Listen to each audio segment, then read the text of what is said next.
going on, everybody? You're tuned into the 48 Laws podcast. My name is Rudy Malumba. And I'm John Karp. And let's get right into this book. This episode, we're going to do Laws 13 and Law 14. First, we're going to do Law 13. Law 13 says, when asking for help, appeal to people's self-interest, never to their mercy or gratitude. The judgment is, if you need to turn to an ally for help, do not bother to remind him of your past assistance and good deeds. He will find a way to ignore you.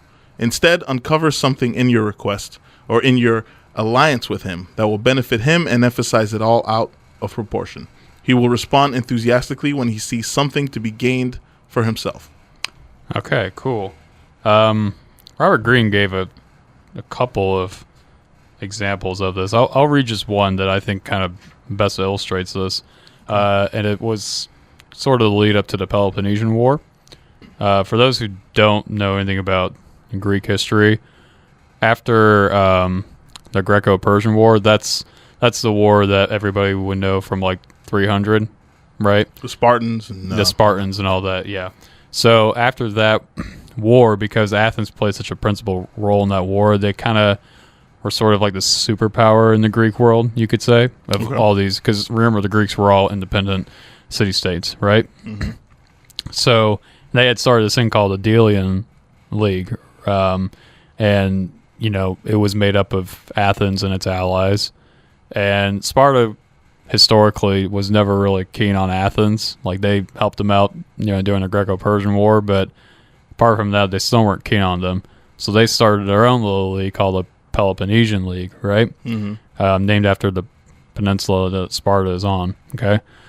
And after some time, Athens, because Athens' allies were mostly in far-flung places, it was important for Athens to have a really strong navy, right? Okay, yeah. Meanwhile, Sparta really concentrated on having a strong army because most of its allies were you know, within marching distance, so to speak. And according to the movie, they're all jacked. So yeah, that was really a documentary. Yeah. Oh yeah, that's right. Yeah, it's a factual film. But in any case, so and that this isn't. You know, I bring this up because it is important. Because up to the lead up to the Peloponnesian War, there were two city-states. One was Corcyranesus, I think I'm saying that right, yeah. And the other was Corinth, or Corinth, however you pronounce it. Yeah. Corinthians. Corinthians, yeah, from the Bible, exactly. Yeah. Anyway, and they both were trying to appeal to Athens because both of these city-states hated one another, right? So the Corcyranes and the Corinths, they went to Athens to appeal to the assembly there in Athens. We have to remember Athens was a democracy. So the Corinthians, they said, hey, we know we've never helped you out in the past ever, but we'd be willing to aid you with our navy if you back us up should the Corinthians ever attack us. And then the Corinthians went up and said, listen, Athens, we've had your back the entire time through the past. You know, we've done a lot of stuff together. We've helped you out of binds here and there. If you go back on us, what kind of message is that sent to the other allies, right?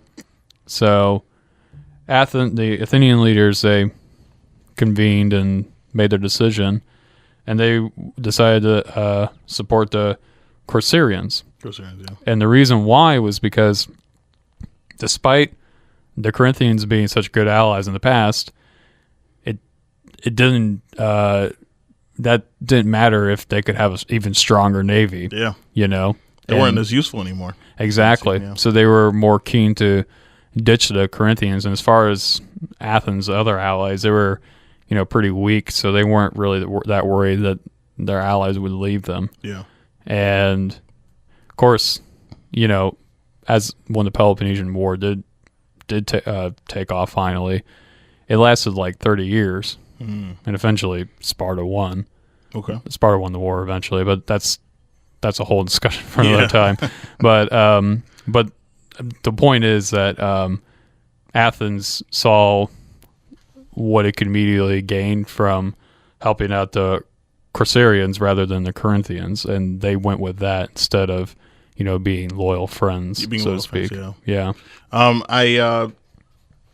of the things that Robert Greene talked about when interpreting this story was that the Athenians were very pragmatic. They were pragmatic people, right? So they really preferred reason over anything else, right? Over whatever past noble actions, someone else did. But like if it seemed like you were going to help us now, like that's who we're going to go with.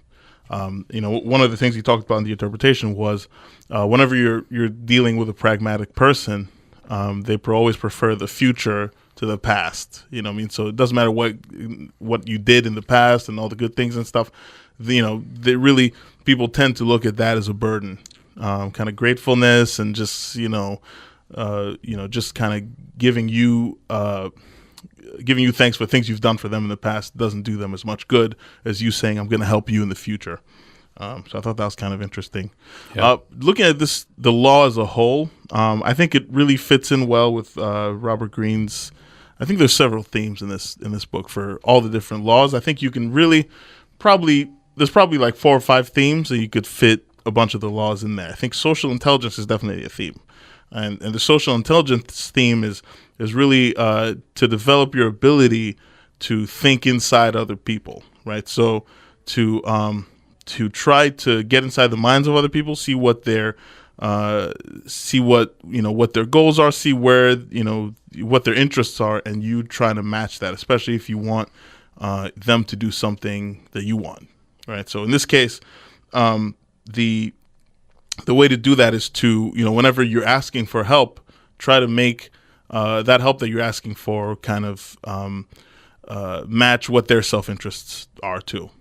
And there's also a lot of similarities, in my opinion, between this and the law we talked about last episode, which was making yourself useful. Like the reason why the Athenians kind of cut off it wasn't the Corinthians. It was the Corinthians. Yeah, they cut off the Corinthians. The reason they cut them off is because they really weren't useful anymore. You know what I mean? They did a lot of stuff for us in the past, which is why we worked with you.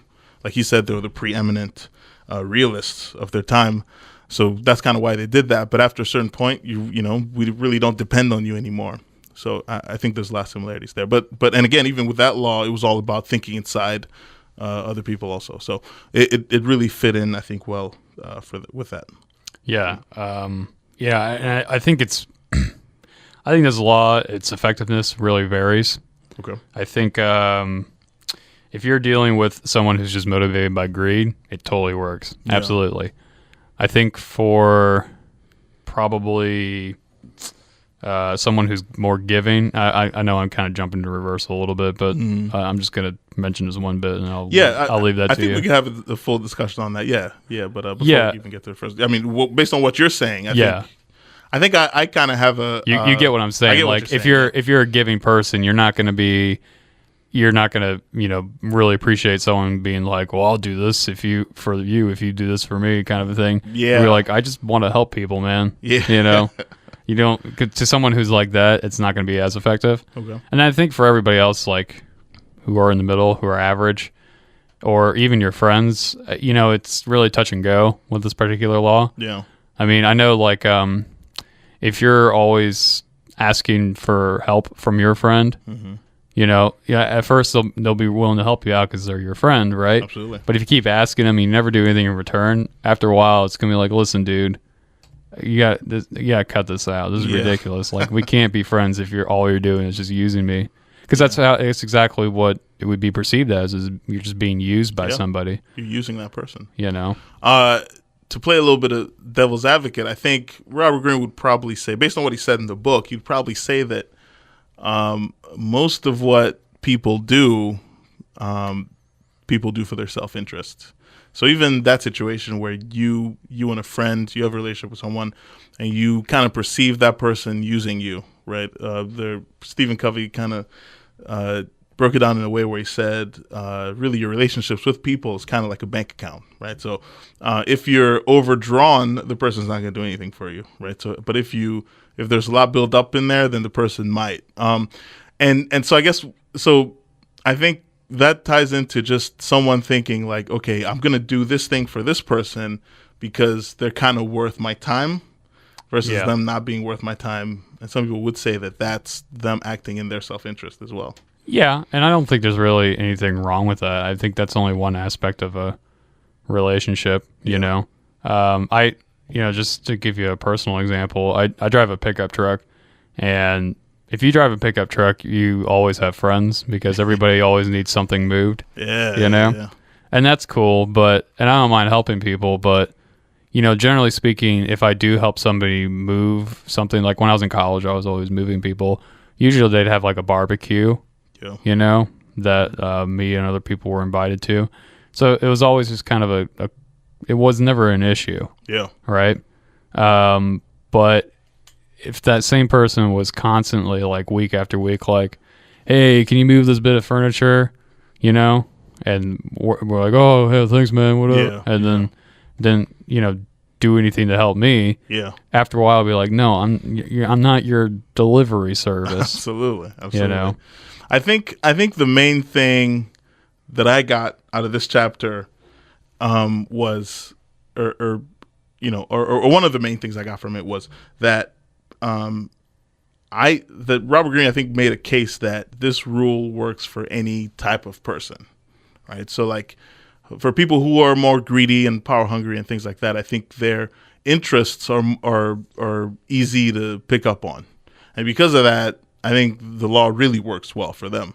But then there are other kinds of people whose interests maybe are a little harder to tell, and it's a little bit harder to pick up on. But the point here is you have to know the kind of person you're dealing with. Yeah. You know what I mean? And typically, once you know what the kind of person they are, like the first example he used here was a king in Italy who was just a ruthless, barbaric person, and then there was a family that they felt ignored because they helped him become king or become ruler. But then after that, he just kind of he just ignored them. So they wanted to go over there and kind of appeal to his sense of again gratefulness and all that, and try to get him to do something that they wanted him to do. And he said, "Okay, come back tomorrow, and we'll have a nice dinner about it and everything like that." They showed up. He arrested them and had them killed. Yeah. And the main reason that happened was because they knew the guy was a ruthless guy, but they tried to appeal to his sense of kind of nobleness, in a way. Yeah. And in situations like that, it doesn't work. I feel like I don't know. I think Robert Greene made a case that really everyone they have their own self-interests that I think we give a little bit of, like, depending on the kind of person you are, you give a little bit of leeway to people you're closer to, but even that little bit of leeway can become abused, and you'll cut them off too. I mean, yeah, I think there's a level of that. I mean, some of the examples he gives are just of very ruthless people. A little extreme, yeah. And I would say that those type of people are in the minority. Yeah. There's not very many. That most people are pretty reasonable. Yeah. And then some people are just very altruistic, and actually you want to appeal to their sense of altruism more than anything. Yeah. But that's getting ahead of ourselves. What I wanted to touch more on people who are more the ruthless type. If you're trying to push a cause of some kind, it really benefits if you can find a way for it to be beneficial to that ruthless individual, right? So, like, I think the group of people that struggle with this the most are environmentalists, because the number one thing that they're always trying to appeal to is people's heartstrings. But if you're dealing with somebody who's just greed and money-based and power-based, that's not going to motivate them to help you out for your cause.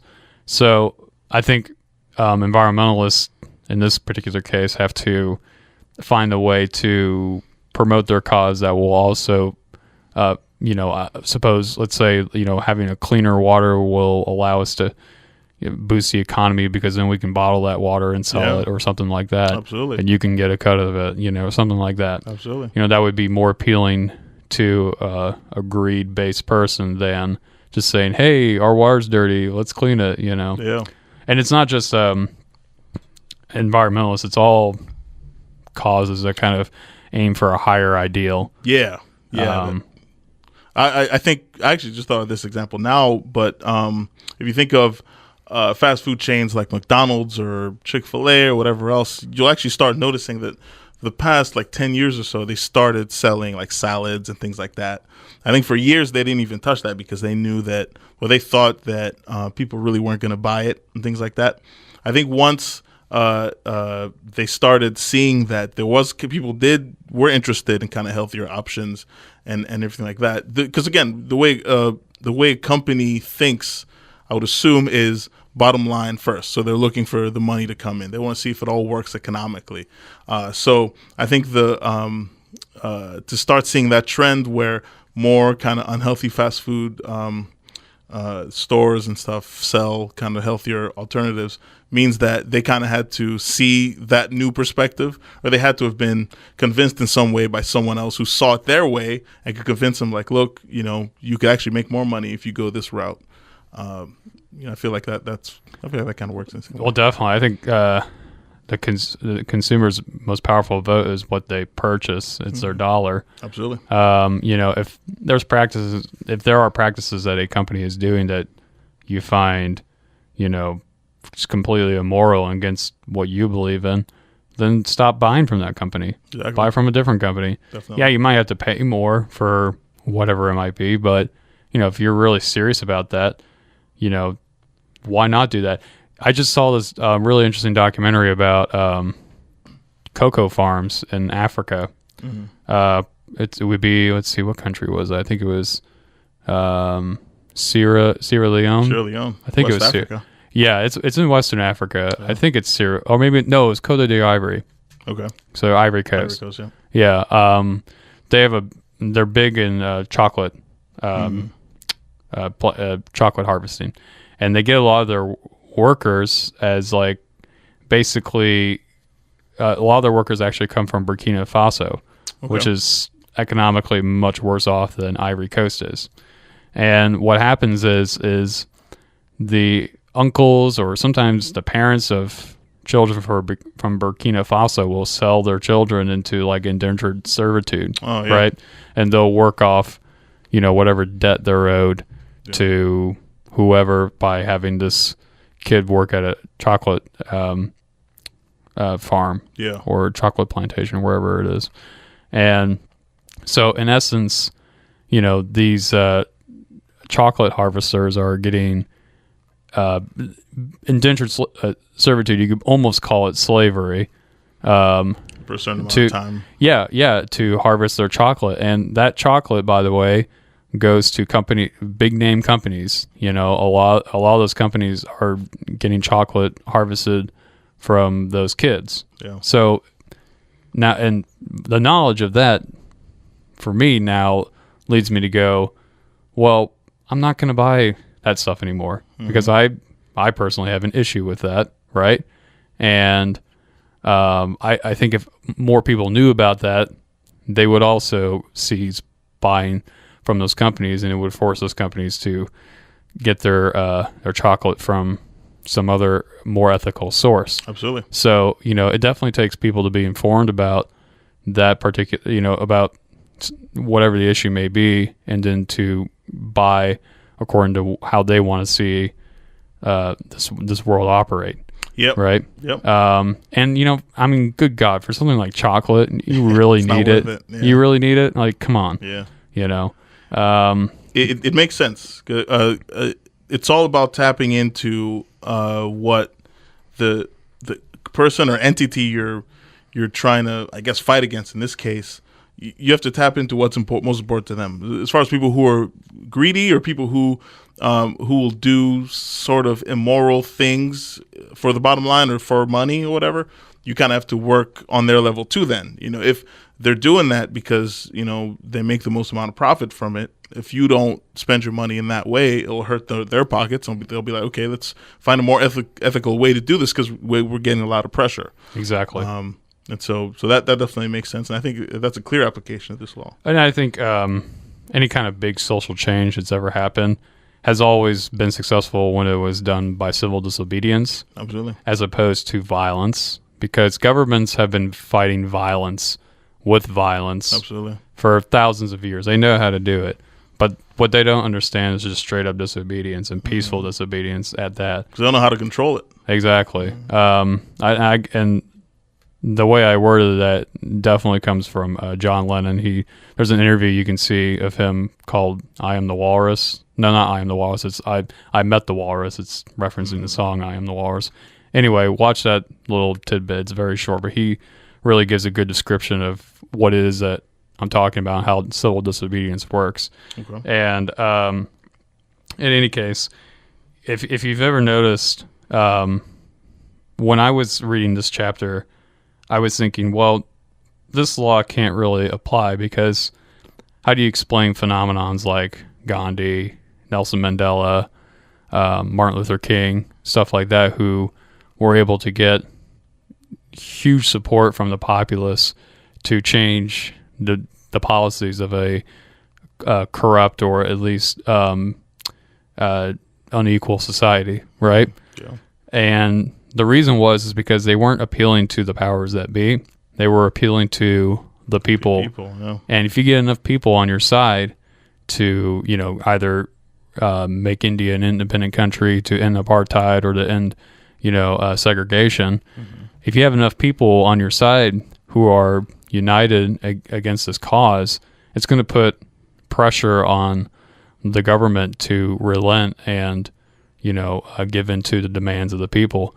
Just like how if you stop buying a product because you don't agree with the way that that the source for that product is being obtained, then the company has to change its ways. It works the same exact way. Yeah. So, the reason why I'm bringing this up in this particular conversation is that you're playing into their self-interest of greed and everything. Absolutely. But you're also kind of playing into the self-interest of people who want to live in an equal society, to people who want to live where they can buy chocolate from ethically sourced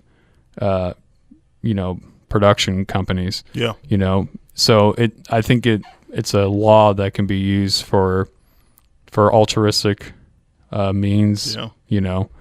I mean, we can all think of reasons where it's not used for those Yeah. means at all, but Yeah, it can absolutely. totally be used to drive some good in this world.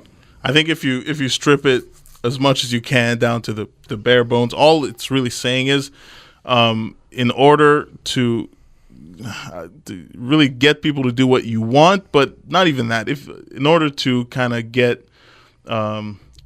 get people to see things your way, you kind of have to explain it to them in a way that they understand. See what I'm saying? So, again, with the chocolate, with the McDonald's selling, healthier alternatives, or even with the Gandhi and the civil disobedience thing. I mean, the powers that be, as it were, are their main thing is power and control, money, things like that. So if you have a whole group of people who kind of tap into what Gandhi's saying, or Martin Luther King, or someone like that, then they're all, that really emboldens them a little bit more. And now the people on top don't know how to control that. Like you were saying before, disobedience is something that they can really control. So they kind of get the message a little more like, okay, we're out to control. So let's appease these people by maybe giving in on some of the demands they have, and then boom, we can get that back. I feel like it's a more direct way than just straight up communication. Yeah. Which I think fits into the social, what's it called, the main theme of social intelligence that Robert Greene was trying to get at. Oh yeah. It does no good to just go up to a politician and say, "Hey, can you please do something about whatever issue it might be? Yeah. Our water's dirty. Can you please clean it?" He'll be like, "Why? I'm not." Well, no. He'll say like, "Oh yes, I will do everything I can." He's not going He's to. not going to actually do it. know, Because it doesn't really, help him in that moment. No, he doesn't care. If you had 50,000 people saying that, that's another thing. If he had 50,000 people who, I don't know, I can't think of something to, directly. Let me put it this way. Let's take a different approach.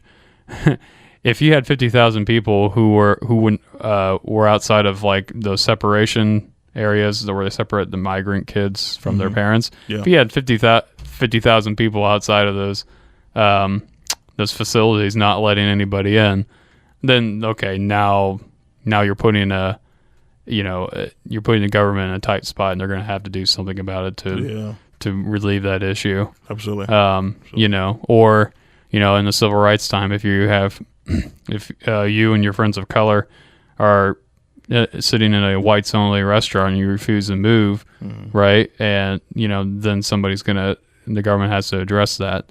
It's the same thing. That's why these things work.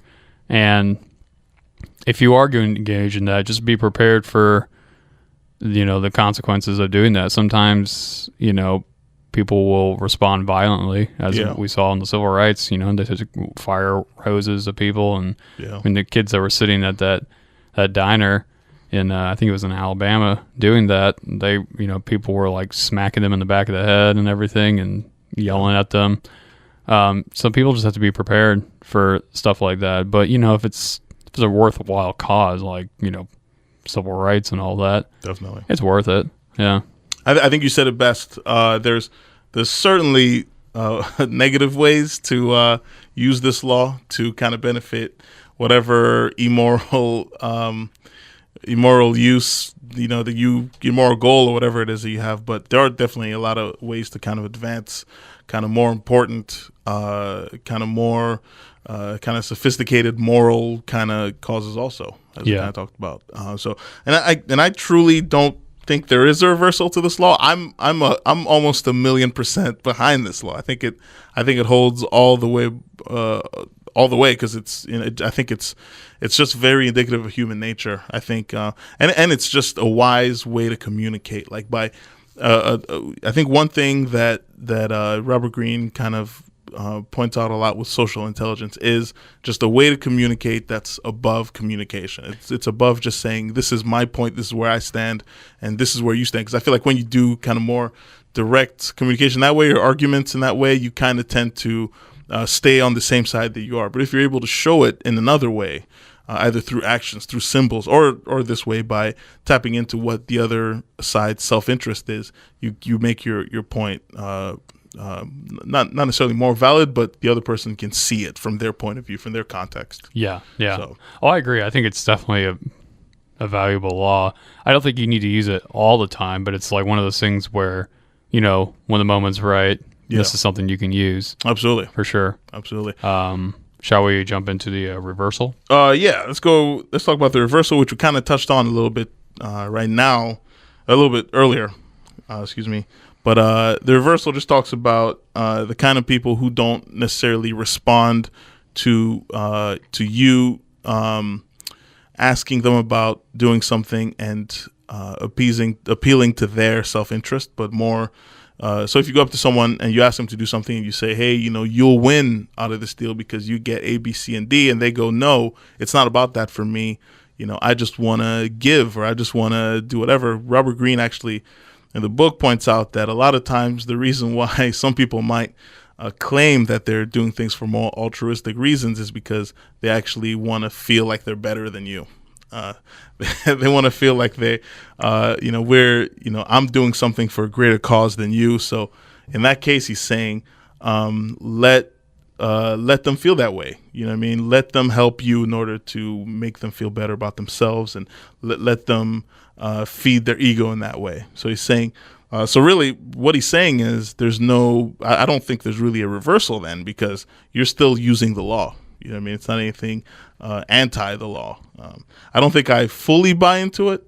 Robert Greene seems to, he doesn't seem to be able to imagine that somebody would do something right just for the reason that it's the right thing to do. Yeah, I don't think he does. I think he really, I don't think he thinks there's good in anyone. Apparently, I guess not. But I mean, some people could make a case and say that really, even the helpless things people do, they're doing it for their own reasons. A lot of people say that about celebrities. Yeah, for sure. And I'm sure, some among them are doing it just to make themselves look better than what they actually are. Yeah. but there's also like your Mother Teresa's, and honestly, a lot Yeah. of people who we don't know for that reason, who just they do good in silence. You know what I mean? Oh, Who yeah. may not even have the means and do it, and don't ever speak about it, and people don't even know who they are. So I think it's out there. it's totally out there. Yeah, I think it's probably much more common than you would know. I think the thing that distorts people's view on that is it's how they get their information on the news. Yeah. That the news it emphasizes bad news rather than good news, because bad news That's gets what gets people watching. It's what gets people watching. Yeah, True.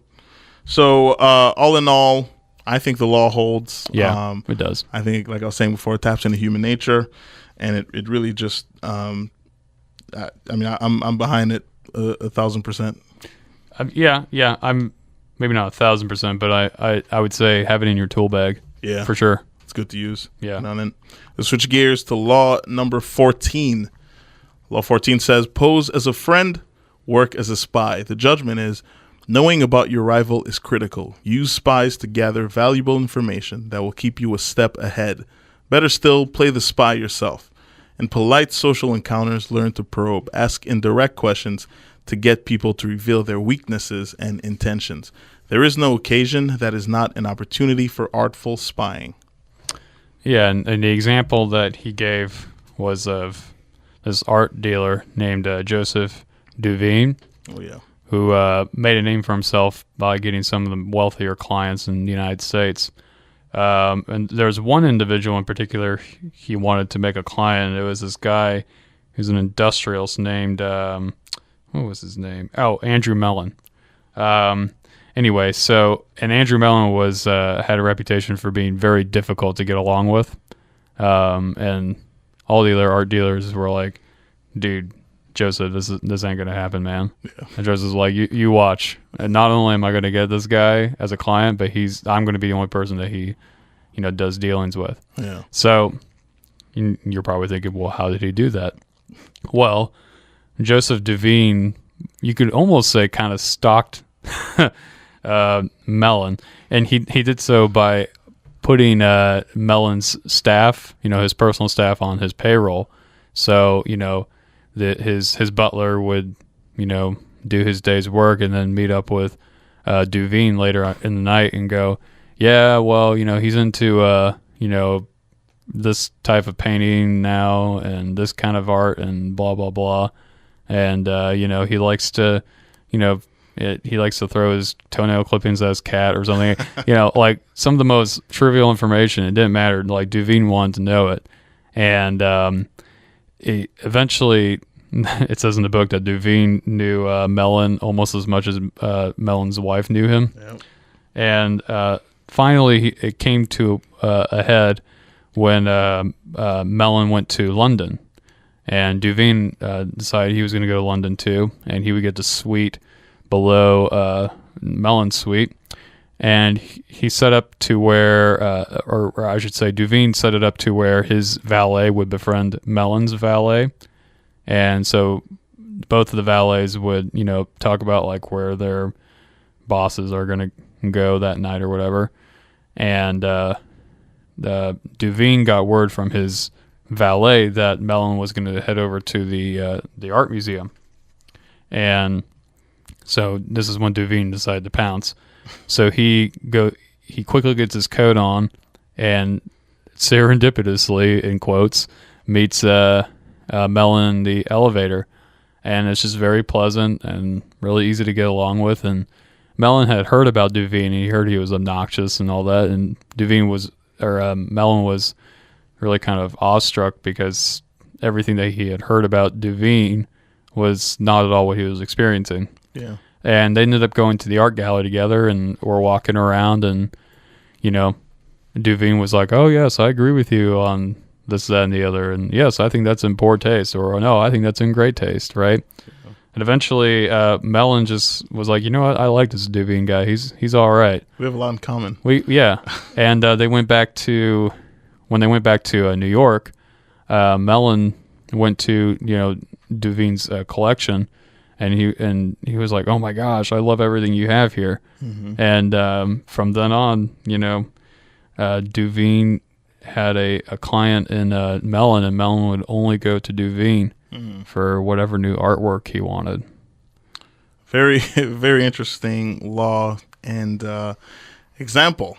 I think Duveen had a lot of time on his hands. Again, this is pre-social media, so Yeah. that's a lot of wheeling and dealing. I think another theme that you see kind of in this book is about kind of protecting yourself from deception in a way, always being on the lookout for people who might deceive you and deceiving at the same time. You know what I mean?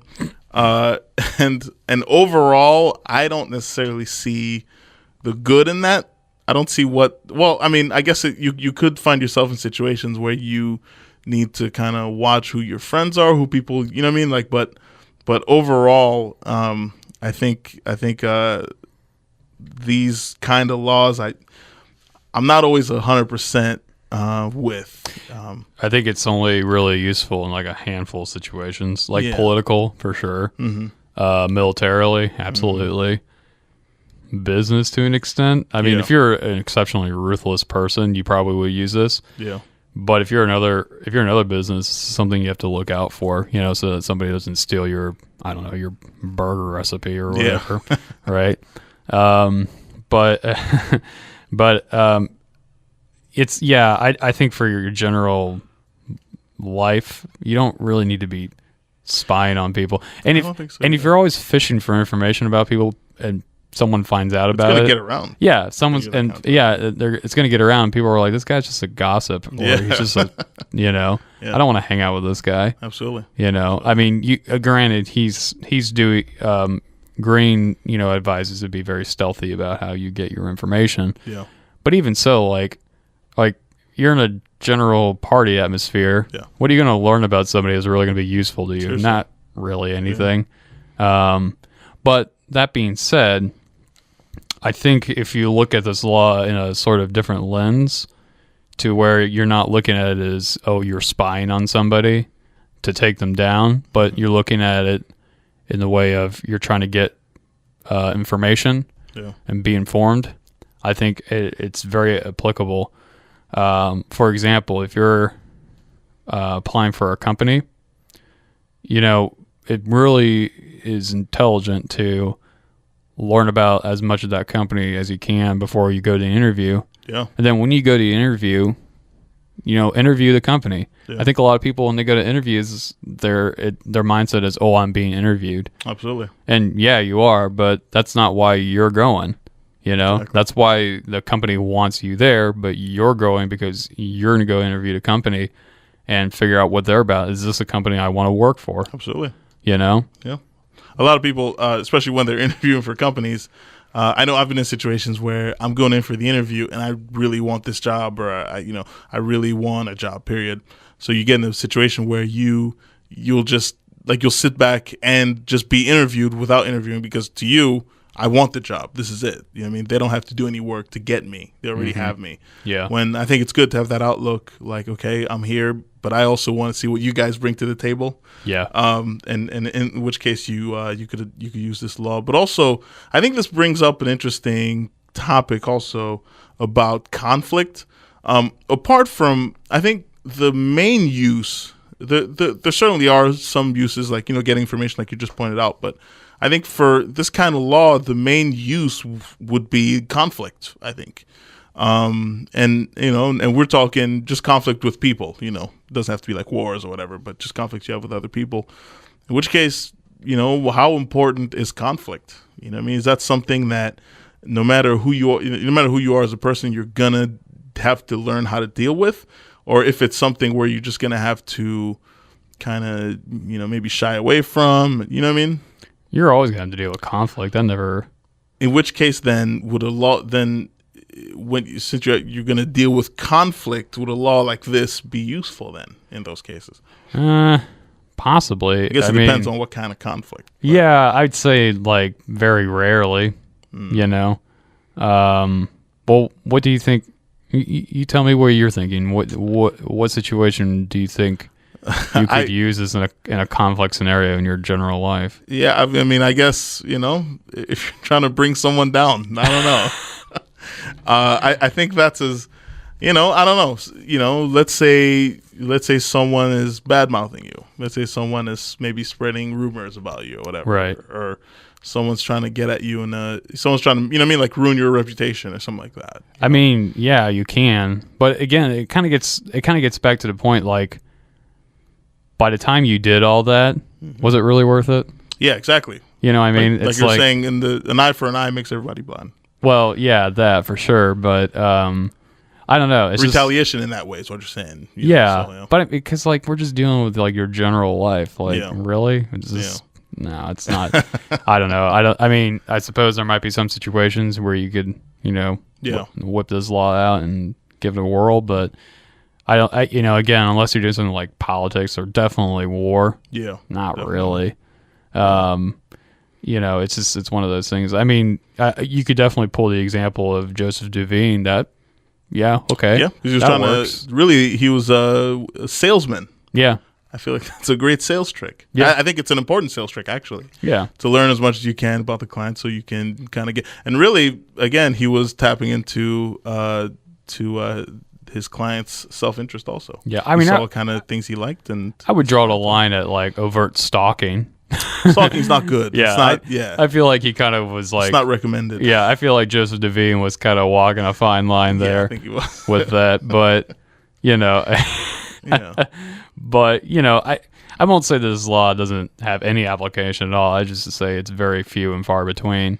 I think it's very few too, yeah. Unless you look at it from like what I was saying, where you want to be as informed about, what it is you're going for, whether it's selling to a client or achieving this job or whatever it may be, be informed about what you're trying to go for. But I think we also get into the same issue we got into with the previous law, which is, I think, like the giving and taking law, I think that we did last episode, where I think all of this still has kind of a tinge of deception in it too.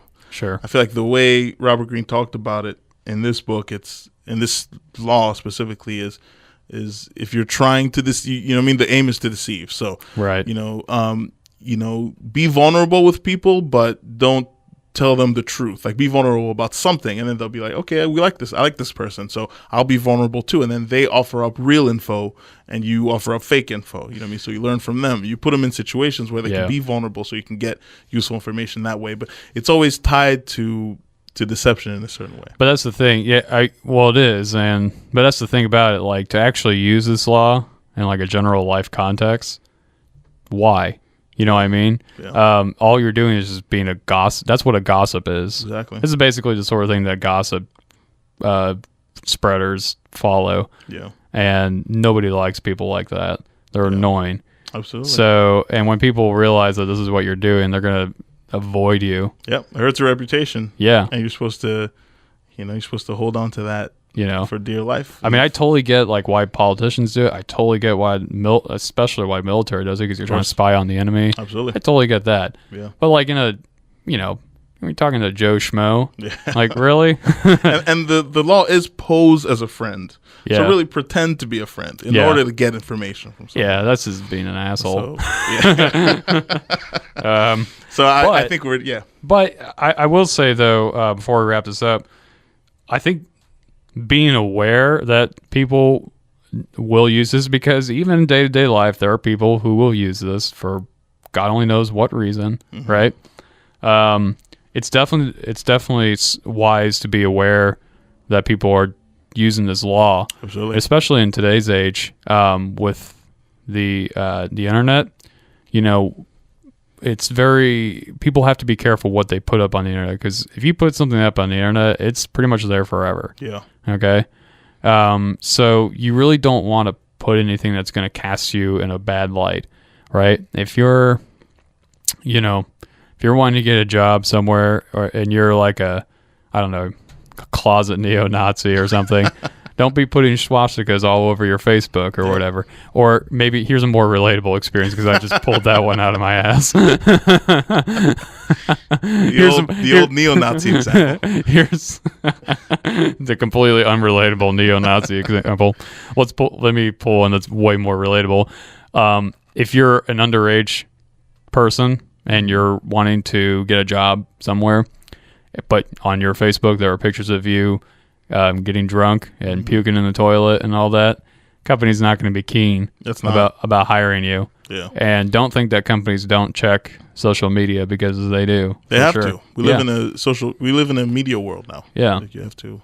Oh, and that's another thing too is if you're going on there like saying, I guess the neo-Nazi thing wasn't that out there, because there are people who go on social media and say the most heinous things. Absolutely. And it's like they don't realize that a company that they would want to work for is looking at this, or if they're, it seems like famous people get into this issue all the time, where they just get on Twitter and they just, I don't know, they lose their mind or something. Yeah. as if they totally forgot that they're well-known public figures. Yep. It's one of those things.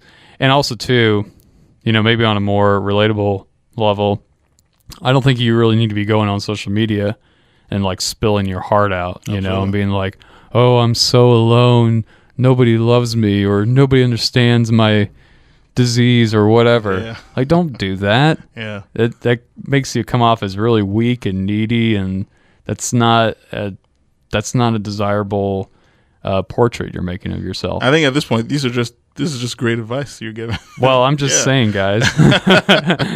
It does relate though, because you don't want, why would you give out that much information about yourself? Yeah. Like, it's not, people don't need to know that. And it ties into a previous law, which is say as little as possible. Yeah. Always say less than necessary. So why give out information that doesn't mean anything? Be very measured with what it is you put out there, whether it is with what you say or with what you put out on your social media or anywhere else.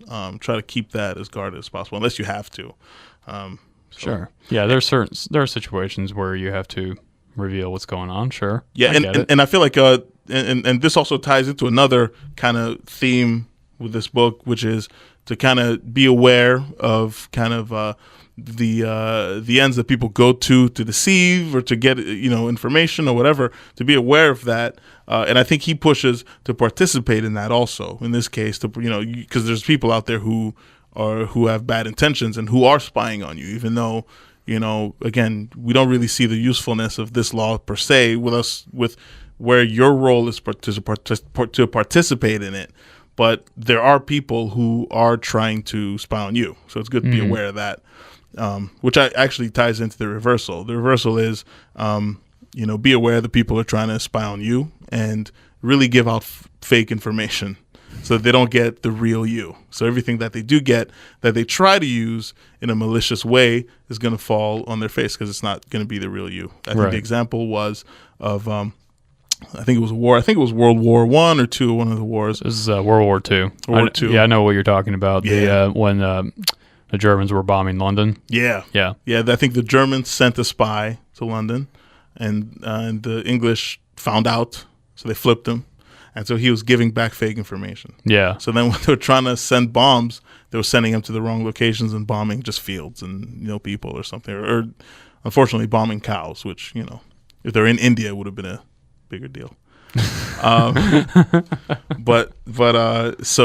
So it's I think all in all, I don't fully see the usefulness of this law. I think it is good to be aware, but I think there's some things that we can observe other humans or other people doing and just not participate in it, especially if it doesn't advance, in my opinion, goodwill. There's really not much you can gain from going out there and spying on people for what? So I don't fully see the usefulness in this law, and I don't know. I don't think it holds that strongly, especially in our kind of modern context. Again, like John, like what you were saying, for war, politics, even business and sales in a certain way, I think it's good. Or if you're just trying to get information. But I think the problem for me comes with the deception angle of it. Yeah. No, I'm with you on this one for sure. Yeah, definitely. So, I think we got a lot out of this, and we're going to wrap this thing up. All right. So, I've been Rudy Malumba. I'm John Carp. Signing off. Well, that was our take. What do you think? Email us at the 48 Laws of Power podcast at gmail.com. Be sure to check us out on iTunes, YouTube, Spotify, iHeartRadio, and like us on Facebook. Listen in every Monday as we air new episodes.